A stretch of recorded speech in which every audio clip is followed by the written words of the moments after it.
আসসালামু আলাইকুম। বাংলাদেশ বেতার, রাজশাহী। স্থানীয় সংবাদ পড়ছি শাহানা পারভিন।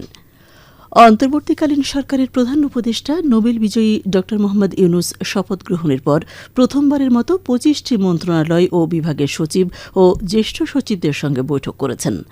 আজ সকালে রাষ্ট্রীয় অতিথি ভবন যমুনায় এ বৈঠক শুরু হয়। বৈঠকে নিজ নিজ মন্ত্রণালয়ের চলমান কর্মকাণ্ড সম্পর্কে প্রধান উপদেষ্টাকে অবহিত করেন সচিবরা।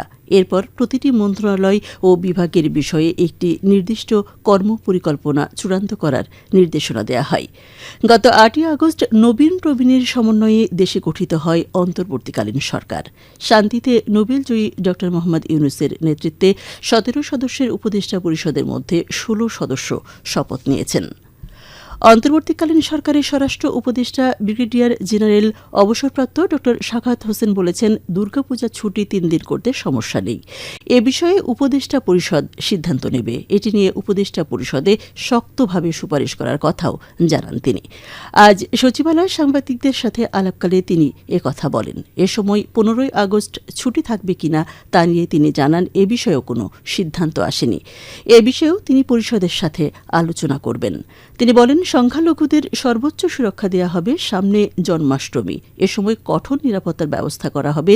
যে ধরনের নিরাপত্তা দরকার সে ব্যবস্থাই করা হবে। এছাড়াও দেশের বিভিন্ন স্থানে হিন্দুদের বাড়িঘর ও মন্দিরে হামলা ও অগ্নিসংযোগের ঘটনা ঘটেছে বলে যে দাবি করা হয়েছে, এর তদন্ত করে দায়ীদের বিরুদ্ধে ব্যবস্থা নিতে স্বরাষ্ট্র উপদেষ্টার কাছে দাবি জানিয়েছেন হিন্দু মহাজোটের নেতারা। প্রধান বিচারপতি সৈয়দ রেফাত আহমেদ বলেছেন, বিগত বছরগুলোতে ন্যায় বিচারের মূল্যবোধকে নষ্ট করা হয়েছে। তিনি বলেছেন, ছাত্র জনতার সীমাহীন আত্মত্যাগ, মহাজাগরণ ও অভ্যুত্থানের মাধ্যমে স্বাধীনতা অর্জিত হয়েছে। সততা, দক্ষতা ও নিষ্ঠার সঙ্গে অর্পিত দায়িত্ব পালন করবেন তিনি। তিনি আজ সকালে অ্যাটর্নি জেনারেল কার্যালয় ও সুপ্রিম কোর্ট আইনজীবী সমিতির উদ্যোগে দেয়া এক সংবর্ধনা অনুষ্ঠানে একথা বলেন। প্রধান বিচারপতি বলেন, মানুষের অধিকার প্রতিষ্ঠায় ন্যায় বিচার নিশ্চিতে কাজ করা হবে। ধর্ম উপদেষ্টা আফম ড খালিদ হোসেন বলেছেন, সংখ্যালঘু সম্প্রদায়ের পাশে আছে সরকার। সংখ্যালঘুরা যারা ক্ষতিগ্রস্ত হয়েছেন তাদের তালিকা করা হবে। তিনি আজ সকালে সচিবালয়ে সভা শেষে সাংবাদিকদের কথা বলেন। তিনি বলেন, পুলিশ কাজে ফিরে এসেছে, এরকম আর কোনো ঘটনা ঘটবে না। সংখ্যালঘুদের উপর হামলার ঘটনায় নিন্দা জানিয়ে ধর্ম উপদেষ্টা আরও বলেন, হামলাকারী দুর্বৃত্তদের আইনের আওতায় আনা হবে। ওয়াকফ সম্পত্তিগুলোতে দুর্নীতি ও দখল নৈরাজ্য বন্ধে ব্যবস্থা নেওয়া হবে।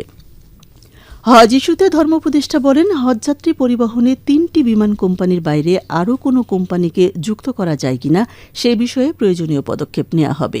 হজে অনিয়মের সাথে জড়িত এমন ৫০টি প্রতিষ্ঠানের লাইসেন্স বাতিল করা হয়েছে বলেও জানান ধর্ম উপদেষ্টা। অন্তর্বর্তীকালীন সরকারের তথ্য প্রযুক্তি উপদেষ্টা নাহিদ ইসলাম বলেছেন, ছাত্র আন্দোলনের পক্ষ নেয়ায় যেসব স্টার্টআপ কোম্পানির বিনিয়োগ বন্ধ করা হয়েছিল তা পুনর্বিবেচনা করা হবে। কেউ বঞ্চিত হলে তাদের সুবিচার করা হবে বলে তিনি জানিয়েছেন।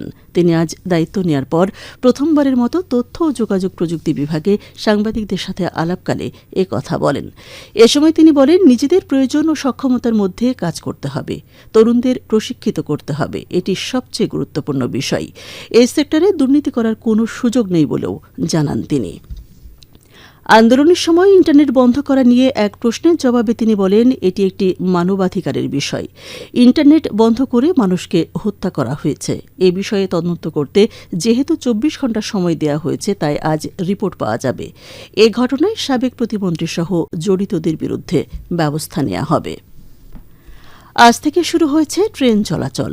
আজ প্রথম দিনে চলাচল করছে কেবল পণ্যবাহী ট্রেন।